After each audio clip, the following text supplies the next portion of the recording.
안녕하십니까. 목요일 아침 여수 MBC 뉴스투데이입니다. 정부가 의과대학 정원을 대폭 늘리기로 방침을 정한 것으로 알려지고 있습니다. 하지만 의대 신설이 아닌 기존 대학 정원을 조정하는 방식이 유력한 것으로 알려지면서 전남 지역 반발이 커지고 있습니다. 지역 국회의원들은 삭발까지 하며 의료 취약지인 전남의 국립의대 신설을 강하게 촉구했습니다. 유민호 기자입니다. 지난 2006년부터 3,058명으로 묶인 의과대학 정원. 정부와 여당은 의대 정원을 크게 늘려 제때 치료를 받지 못해 숨지거나 지방에서 서울병원으로 원정을 떠나는 사태를 해결하겠다는 방침입니다. 다만 전남의 오랜 바람인 의대 신설이 아니라 기존 의대 정원을 손보는 안이 유력한 것으로 알려지면서 지역 정치권이 강하게 반발하고 있습니다. 전남 지역 의원들은 연이어 국회에서 기자회견을 열고 의대가 없어 정원이 0명인 전남에 의대를 설치해야 한다고 주장했습니다. 김원희 소병철 의원은 삭발까지 하며 지역의 절박한 의료 현실을 정부가 외면하지 말라고 강조했습니다.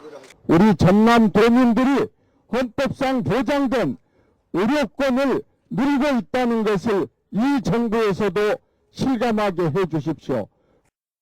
절대적으로 의사가 부족하고 그 절대적인 의사 부족 때문에 지역 의료가 붕괴 직전입니다.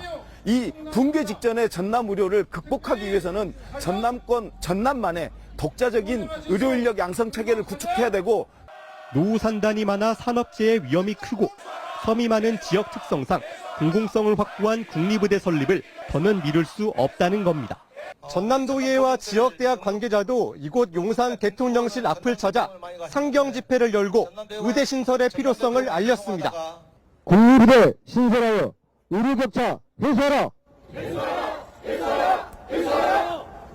지역민들도 단상에 올라 저마다 겪은 의료격차 어려움을 토로하며 정부의 결단을 촉구하고 나섰습니다. 아직 구체적인 의대 정원 확대폭과 지원 방법은 확정되지 않은 상황입니다. 전남도의회와 지역 정치권은 국립의대 설립 범도민 추진위원회를 출범하고 지속해서 설득과 투쟁을 이어갈 계획입니다. MBC 뉴스 유민호입니다. 전남권 의대 대학병원 설립 범도민 실천연대가 정부의 전남 동부권 대학병원 설립을 요구했습니다. 어제 전 의원은 성명문을 내고 정부의 의대 정원 증원 방침은 환영하지만 전남 동부권의 열악한 의료 인프라를 고려할 때 여수의 대학병원 설립과 순천 의대 설립, 광양 간호대 신설이 필요하다고 밝혔습니다. 전 의원은 김회재 의원과 여수시도 의원들이 지난 7월 발족한 실천연대로 전남 동부권 의대 유치 활동을 하는 단체입니다. 오늘로 여순 사건이 발생한 지 75주기를 맞았습니다. 그동안 진상규명과 희생자 명예회복을 위한 노력들이 성과로 이어지고 있지만 추모 행사 개최의 배경을 둘러싼 지역 내 미묘한 갈등과 반목은 여전히 남아있다는 지적입니다. 김주희 기자가 보도합니다. 한국 현대사의 비극 여순 사건. 지역사회에 아물지 않은 깊은 상처로 남겨진 여순 사건이 발생한 지도 오늘로 75주기를 맞았습니다. 반세기가 넘도록 지역사회의 끊임없는 진상규명과 피해자 명예회복 요구에 2년 전 정부는 특별법 제정과 시행으로 화답하는 성과를 거뒀습니다. 하지만 이 같은 성과의 이면에는 갈등과 반목의 징후들도 감지되고 있습니다. 정부는 오늘 여순 사건 75주기 합동추념식을 공문화회관 광장에서 개최할 계획입니다. 이 행사에는 정부 대표와 유족 등 500여 명이 참여하게 됩니다. 자체적으로 아직 초창기다 보니까 고흥유족회가 다른 유족회에 비해서 조금 추모 행사라든지 이런 것이 조금 미약한 부분이 좀 있었습니다. 근데 합동추념식을 계기로 해서 앞으로 고흥유족회도 활성화가 될 것으로 기대됩니다. 정부 차원의 관련 통합 행사가 개최됨에도 시차를 두고 여수와 광양, 구례 등지에서는 여순 사건 희생자 추념과 위령 행사들이 잇따라 개최됩니다.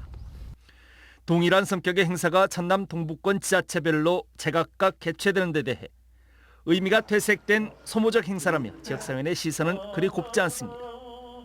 전남도가 진행하고 있는 여순 사건 위령 사업 계획 수립 용역 이후 후속 사업의 추진 주체로 주도권을 놓지 않으려는 유족회별 속내가 저변에 깔린 것 아니냐는 목소리까지 제기되고 있습니다. 지역 정치권에서도 이제는 각 지역별 유족회와 관련 단체들이 거시적 측면에서 통합의 노력이 필요하다고 지적합니다. 우리 유족회에서 서로 의견이 다르더라도 이 도도한 역사의 흐름을 따라가셔서 함께 해결한다는 소명 의식으로 협조해 주시면은 저희는 여순 사건을 역사적으로 올바르게 정립할 수 있을 거라고 확신합니다. 반세기를 훌쩍 넘는 기나긴 세월을 지역사회 내에서 편견과 차별받는 삶을 살아야 했던 여순 사건 유가족들. 오랜 기간 펼쳐왔던 진상규명과 피해자 명예회복을 위한 과정들이 자칫 퇴색하지 않도록 추모 행사부터 화합과 통합을 이루어내려는 지역별 유가족과 관련 단체들의 노력이 필요하다는 목소리가 설득력을 얻고 있습니다. MBC 뉴스 김주희입니다. 전라남도는 여수 순천 11구 사건 희생자 추념 행사에 맞춰 오늘 10시에 순천시와 고흥군, 오후 3시에는 여수시에 1분 동안 묵념 사이렌을 울린다고 밝혔습니다. 묵념 사이렌은 여순 사건 희생자들의 넋을 기리고 유족의 아픔을 함께하기 위한 것으로 각 지역 전남도 민방위 경보통제소에서 민방위 사이렌 장비를 활용해 울릴 예정입니다. 고흥 거금도 적대봉이 국가 생태탐방로로 지정됐습니다. 이에 따라 고흥 거금도 적대봉에는 내년부터 2026년까지 국비 등 50억 원이 투입돼 22.7km의 생태탐방로가 조성됩니다. 한편 환경부는 고흥 거금도 적대봉을 포함해 전북 고창군 람사르 운곡습지와 진주시 나불천 등 7곳을 국가 생태탐방로로 신규 지정했습니다. 이번 전국체육대회에는 미국과 영국, 일본 등 18개국 1,300여 명의 해외 동포 선수단도 참가했습니다. 열띤 경기를 펼치고 있지만 메달의 색깔보다 오랜만에 찾은 모국에서의 시간이 소중하다고 입을 모았습니다. 김진선 기자가 취재했습니다. 전국체전 해외 동포 선수단 영국과 일본의 축구 4강전. 한인 2, 3세와 유학생 등으로 구성된 선수들이 필드를 가로지르며 빠르게 공을 쫓습니다. 오래전 자신들이 떠난 모국 땅을 이번에는 자식들 덕분에 찾게 된 부모들은 경기 내내 밝은 표정으로 열띤 응원을 쏟아냅니다. 축구를 좋아하는 아들이 이렇게 한국까지 와서 직접 이렇게 뛰게 되는 걸 또 우리가 보니까 정말 좀 감동도 몰려오고요. 아주 영광스럽다고 이렇게 말씀드리고 싶습니다. 해외 동포 선수단들에게 메달의 색깔은 더 이상 중요하지 않습니다. 한국 많이 오지도 않는데 그래도 여기 와서 축구 대회도 나가고 맛있는 음식도 많이 먹고 그래서 되게 색다른 경험을 했다 이렇게 말할 수 있을 것 같습니다. 매년 이 대회를 참가하는 게 우리 동포들한테는 아주 큰 의미가 있고 기대를 하고 1년 또 내년에 또 오고 싶고 그런 선수들이 많기 때문에 해외 동포 선수단끼리 경기를 치르는 친선 형식이지만 현재 해외에서 선수나 지도자 활동을 하고 있거나 한국에서 실업팀으로 활동했던 선수 등 다양한 사람들이 선수로 뛰고 있습니다. 목포와 전남이 고향인 동포들에게는 이번 전국체전이 더욱 특별하기도 합니다. 올해는 목포에서 탁구 대회가 열려가지고 너무 반갑습니다. 저희 고향에 와서 이렇게 미국 대표 선수들을 이제 임원으로 같이 합류해가지고 여기 온 게 너무 반갑고 좋습니다. 제104회 전국체전에 참가한 해외 동포 선수단은 18개국 1,300여 명. 화합을 위한 환영 만찬에 이어 전남의 유망 선수들에게 장학금도 전달하는 등 모국에서 뜻깊은 시간을 보내고 있습니다. MBC 뉴스 김진선입니다.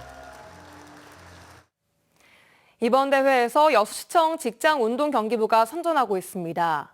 제104회 전국체육대회가 중반부를 넘어선 가운데 여수시청 직장운동경기부는 남자 일반부 정희루 선수가 포환 던지기 1위를 차지한 데 이어 롤러팀 이혜원도 스피드 1000m 종목에서 금메달을 따는 등 금메달 2개, 동메달 4개를 획득했습니다. 여수시는 이들 선수 외에 육상과 롤러, 요트 종목에서도 추가로 메달 소식이 예상된다며 지역 선수들의 선전을 기대했습니다. 순천시 오천 그린광장이 대한민국 우수 도시숲으로 선정됐습니다. 순천시는 산림청 주관 2023년 녹색도시 우수 사례에서 오천 그린 광장이 도시 생태계 기능을 회복시키고 시민 삶의 질 향상에 기여한 점을 인정받아 우수상을 수상했다고 밝혔습니다. 시는 이번 수상이 정원박람회의 성공 개최에 더해 명실상부한 정원도시로서의 위상을 더욱 높이는 계기가 될 것으로 기대하고 있습니다. 제3회 전남 여성 일자리 박람회가 어제 여수 흥국체육관에서 성황리에 개최됐습니다. 제3회 여성 일자리 박람회는 일 잡고 희망 잡고란 슬로건으로 채용관과 취업준비관 등 모두 6개 관에 60여 개 부스가 마련돼 지역 내 152개 기업과 800여 명의 취업 또는 창업 희망 여성들을 성공적으로 연결하는 자리가 됐습니다. 전남도는 이번 박람회가 지역의 여성들에게 실질적인 취업 또는 창업 기회를 제공하고 기업의 미스매칭도 해소할 수 있는 의미 있는 자리가 될 수 있을 것으로 기대하고 있습니다. 광주 시립수목원이 내일 문을 엽니다. 축구장 360개에 이르는 크기에 500여 종의 식물이 심어져 있는데 지역의 명소가 될 것으로 기대를 모으고 있습니다. 공식 개장에 앞서서 주현정 기자가 먼저 다녀왔습니다. 망고와 파파야, 귤 등 아열대 기후에서나 볼 법한 열매가 먹음직스럽게 열려 있습니다. 시원한 물줄기를 뿜는 분수대 주변으로는 다양한 선인장과 열대나무가 하늘을 향해 뻗어 있습니다. 10월의 꽃 금목서의 화려한 향기도 유리온실을 채웁니다. 전국 7개 특광역시 가운데 유일하게 공공수목원이 없던 광주에 드디어 시립수목원이 생겼습니다. 광주 광역위생매립장 바로 옆에 새롭게 문을 연 광주 시립수목원입니다. 250만 제곱미터에 500여 종의 다양한 수목들로 채워졌습니다. 이국적인 분위기의 뎁사리는 가을볕 아래 붉게 물들어가고 전통미가 느껴지는 한국정원과 잔디광장, 각종 수생식물과 계절꽃까지 1년 내내 색다른 모습을 선보일 예정입니다. 오늘은 저 혼자 구경 삼아서 한번 나와봤는데요. 다음에는 가족들, 친지들, 보다 또 친구들 모두 한 번씩 같이 와서 구경하고 싶은 곳이에요. 광주 시립수목원이 특별한 데는 추억의 나무들을 만날 수 있어서입니다. 신가동의 명물이었지만 재개발 때문에 모두 뽑혀져 나가야 했던 은행나무 300그루와 도시철도 2호선 공사 과정에서 제거됐던 백운광장 소나무, 중해공원에서 뽑힌 해송 50여 그루도 옮겨졌습니다. 양가동 위생매립장은 주변은 시민들에게 혐오시설로 인식되어 있습니다. 이번 수목원이 개원됨으로써 시민들에게 이런 안 좋은 이미지가 많이 개선될 거라고 생각하고 2020년 공사를 시작해 3년 만에 완공된 수목원에는 534억 원의 세금이 들었습니다. 광주의 새로운 명소가 될 광주 시립수목원은 오는 금요일부터 시민들에게 열립니다. MBC 뉴스 주현정입니다.